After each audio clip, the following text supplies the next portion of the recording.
السلام علیکم ورحمۃ اللہ وبرکاتہ۔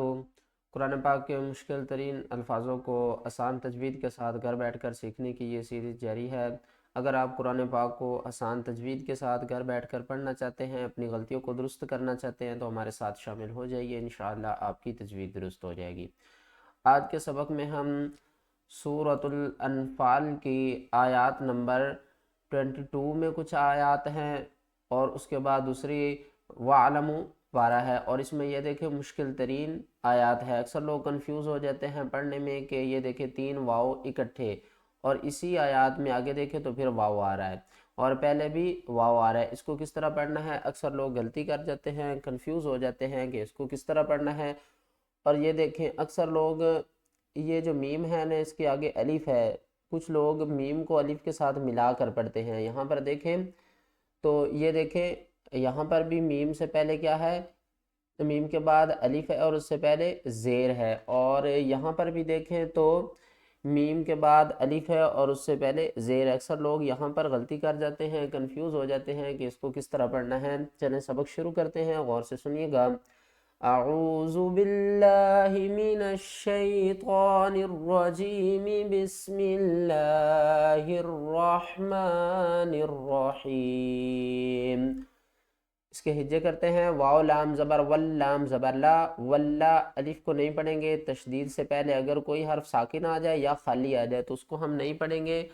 تشدید جو ہے وہ اپنے ساتھ صرف متحرک حرف کو ملاتا ہے، کہ کون سا متحرک ہوتا ہے؟ جس کے اوپر زبر زیر پیش ہوتی ہے، اور تشدید والے حرف کو سختی کے ساتھ پڑھیں گے۔ واو لام زبر ول، لام زبر لا، ولا ذال یا زیر زید، والذی نون زبر نا، والذین حمزہ کھڑا زبر آ، والذین آ۔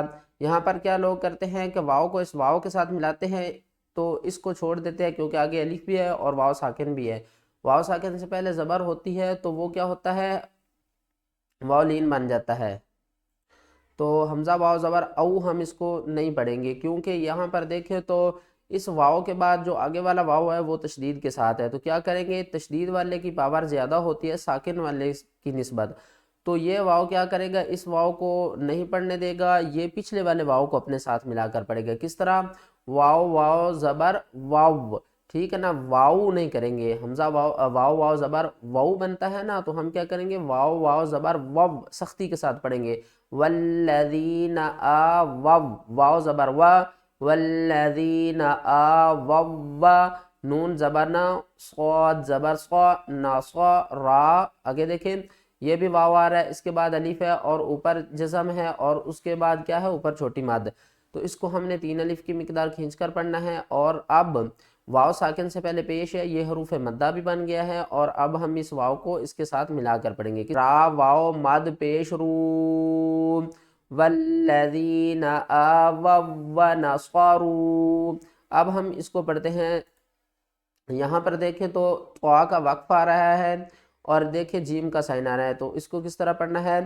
پر دیکھیں اب ہم اس کے ہجے کس طرح کریں گے؟ فا زبر فا، حمزہ نون یا زیر ای، فَإِن، کیونکہ نون ساکن آ رہی ہے اور اس کے بعد یا کے اوپر تشدید ہے۔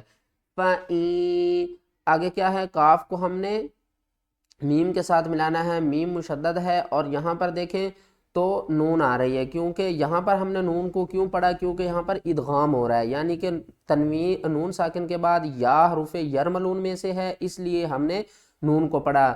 اب اس نون کے بعد حروف یرملون میں سے نہیں ہے، آگے میم مشدد ہے، تو ہم کیا کریں گے؟ کاف کو میم کے ساتھ ملا کر پڑھیں گے۔ یکم، میم مشدد ہے، غنہ بھی کریں گے۔ فَإِن یکم، میم نون زیر من، کاف میم پیش کم، اس میم کو بھی نہیں پڑھیں گے اور کاف کو پھر اس میم کے ساتھ ملا کر پڑھیں گے۔ فَإِن یکم منکم، آپ نے ایک بات کا خیال رکھنا ہے، الف سے پہلے اگر زبر ہوگی تو ہم الف کو پڑھیں گے، اگر الف سے پہلے زیر ہوگی تو پھر ہم الف کو نہیں پڑھیں گے، کیونکہ الف سے پہلے زبر ہوگی، حروف مدہ بن جائے گا، پھر ہمیں پڑھنا پڑے گا اور ایک الف کی مقدار کھینچ کر بھی پڑھنا ہے۔ اور یہاں پر اب ہم الف سے پہلے زیر میم کے نیچے ہے، تو ہم کیا کریں گے؟ میم کو پڑھیں گے، الف کو نہیں پڑھیں گے۔ کس طرح؟ میم زیر می، حمزہ زبر آ، می آ، تا دو پیش تو، فَإِن يَكُن مِّنكُم مِّئَةٌ صابرۃ، یہاں پر بھی ہم کیا کریں گے، ہا کو نہیں پڑھیں گے، تا کو پڑھیں گے. کیوں؟ وقف کی صورت میں ہم ہا کو پڑھ سکتے ہیں، اگر یہاں پر ہمارا سانس ٹوٹ جائے تو ہم کیا کریں گے، صابرہ. اور جب وصل پڑھیں گے تو تا یا دو پیش توئیں، صابرۃ، یا غین زبر یغ، لام زیر لی، با واو پیش بو، یغلبو. پھر یہ دیکھیں مئتین، مئتین. وقف کی صورت میں نون کو ساکن کریں گے، مئتین، تا یا نون زبر تین، تین. اور یہ دیکھیں جیم کا سائن آ رہا ہے تو جیم کا مطلب ہے یہاں پر ہم سٹاپ کر سکتے ہیں اور آگے تلاوت کو کنٹینیو بھی کر سکتے ہیں. اگر آپ کو ویڈیو اچھی لگی ہے ویڈیو کو لائک کریں، چینل پر نئے ہیں تو چینل کو سبسکرائب کر لیں.